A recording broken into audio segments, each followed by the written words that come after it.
Sammy here, and I'm going to tell you what I miss most about my bird Nani. Because nobody tells you when you lose a parrot, you have them as long as you would have a kid, mostly. The Amazons and African Greys have about the same lifespan as we do, and my Amazon died on her 23rd birthday, which was interesting because 23 is my lucky number and my angel number in numerology. And it's also one of the things that led me to S23 Ultra, which is my part of my YouTube handle as S23U, which is my special interest. And number 23 and my comfort to it for many years, it led me to wanting an S23U when the time is right, which I'm saving for one. But anyways, with Nani, I miss her terribly because we did practically everything together since I was 13. And she was a beautiful orange-winged Amazon, and I had her for 23 years since she was a baby. So it was like raising a kid because I couldn't have kids of my own due to medical reasons and my autism. And I just wasn't really one who wanted to have kids, to be honest. I don't know that I could handle how overstimulating it would be to have kids, at least not right now. So I'm not really one to want to do that. So she was my baby since I got her. And I raised her to be really sweet. She already had a sweet temperament, but I built on top of that with her training, teaching her how to cuddle and be an emotional support bird. And she decided for 23 years that's what she wanted to do for me. And she saved my mental health when I was 13, when I was being bullied. I know exactly where kids get to that point when they're being bullied so relentlessly that they feel there's no other way out unless something happened. And I've been very close to that point as a teenager before I had Nani when I was 13. And so Nani saved me, literally. And then for 23 years we just spent our days together. I mean, even when I had Dudley, she needed the most attention because of her health issues. And in 2017, she went to the vet because I wasn't one to normally take them to the vet very often.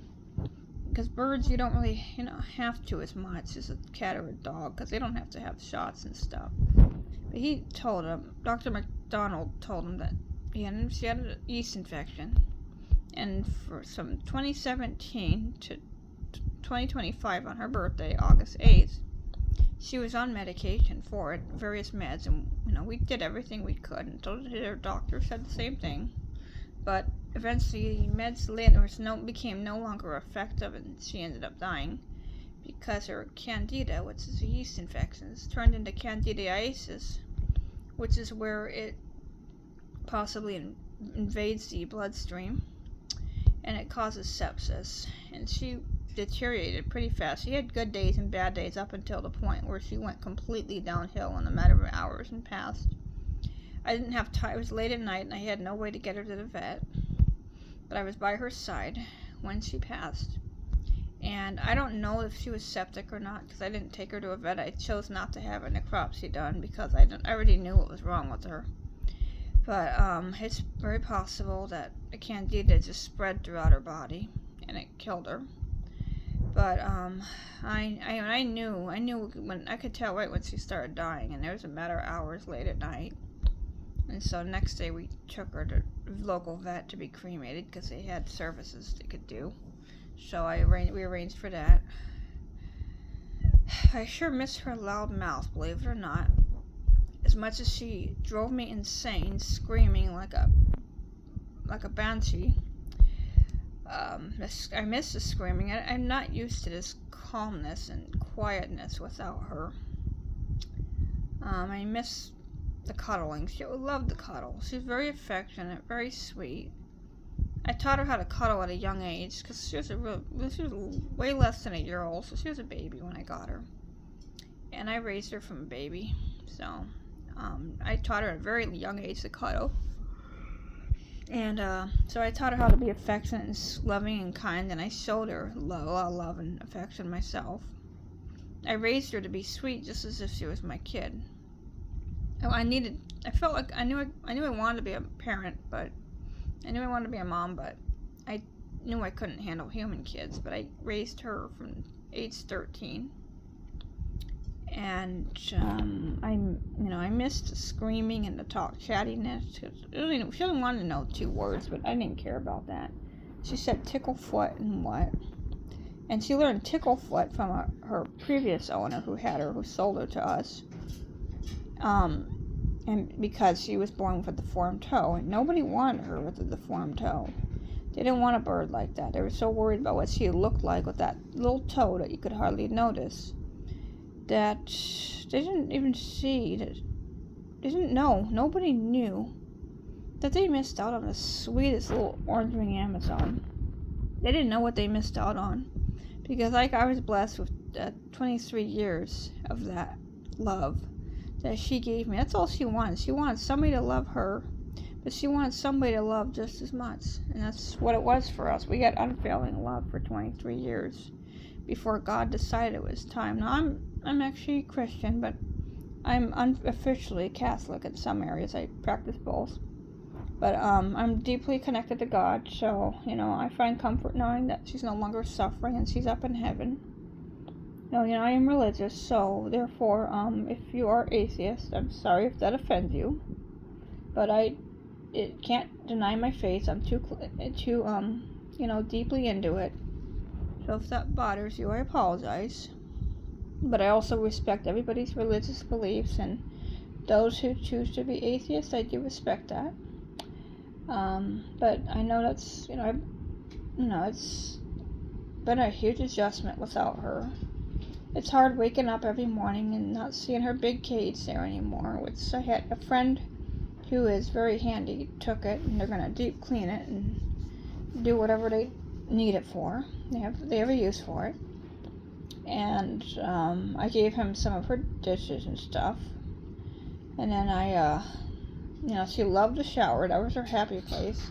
I was never allowed to shower without her because she felt like she had to take care of me, and sometimes she treated me more like I was her kid than her being my kid, it seemed. She seemed like she had strong maternal instincts. I think if Nani ever had kids, she probably would be a good mother because she had that strong maternal instinct that good moms have.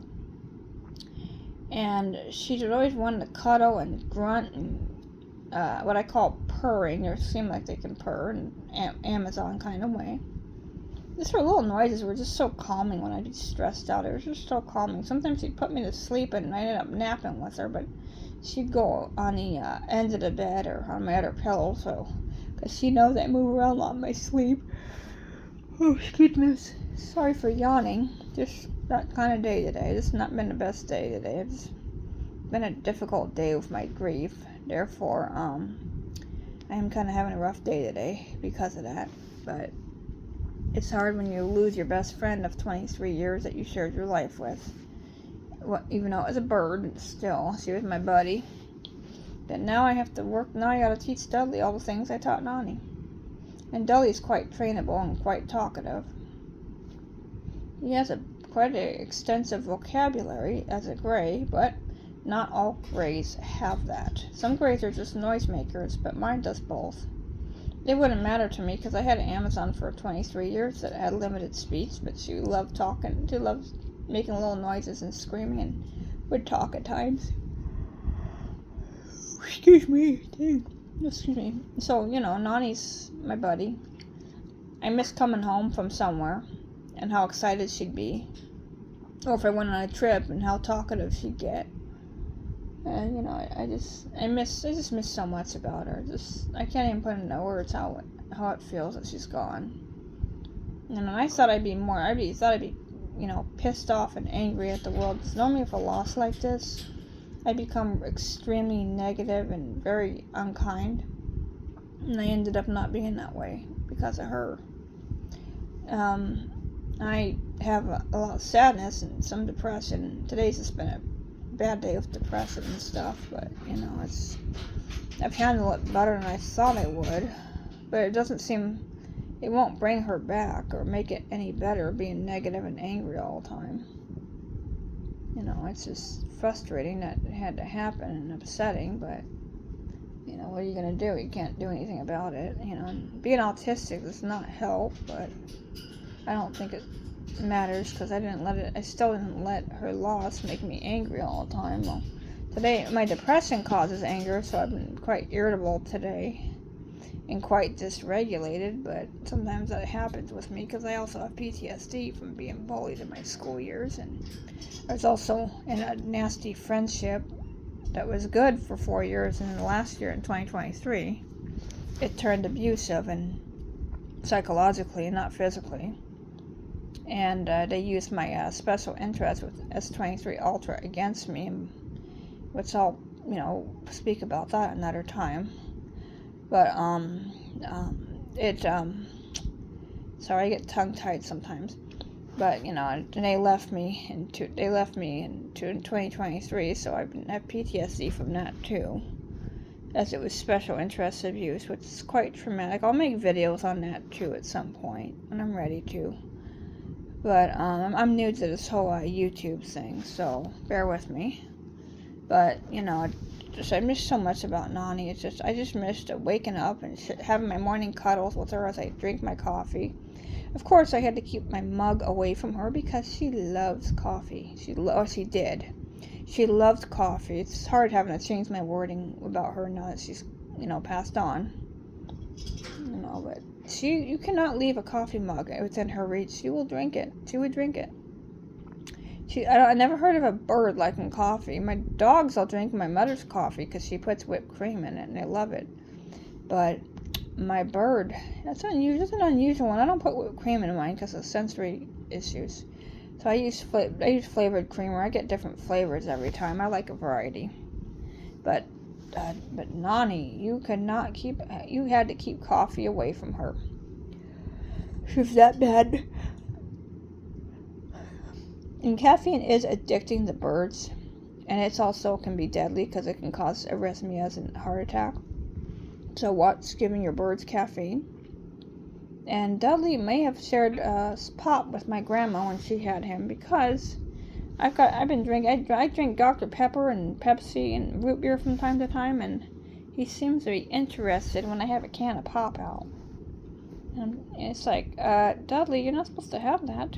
And the caffeine and the high acid and sugar content can make them very sick, so you don't want to, you know, give them pop. It's not really something to give a bird. They need a healthier diet than what we do. They eat better than we do. They need more bird food than people food. So therefore, giving them pop and coffee and alcohol would not be a good idea. So anyways, I'm going to sign off for the next video because I don't think I've verified my YouTube account yet to do longer videos. So I'll have to see what that entails, depending if it requires a cost or not. If it costs anything, I'm not going to pay for it right now. I might later on, though. We'll see. Alright, well, you take care. I'll see you on the next video.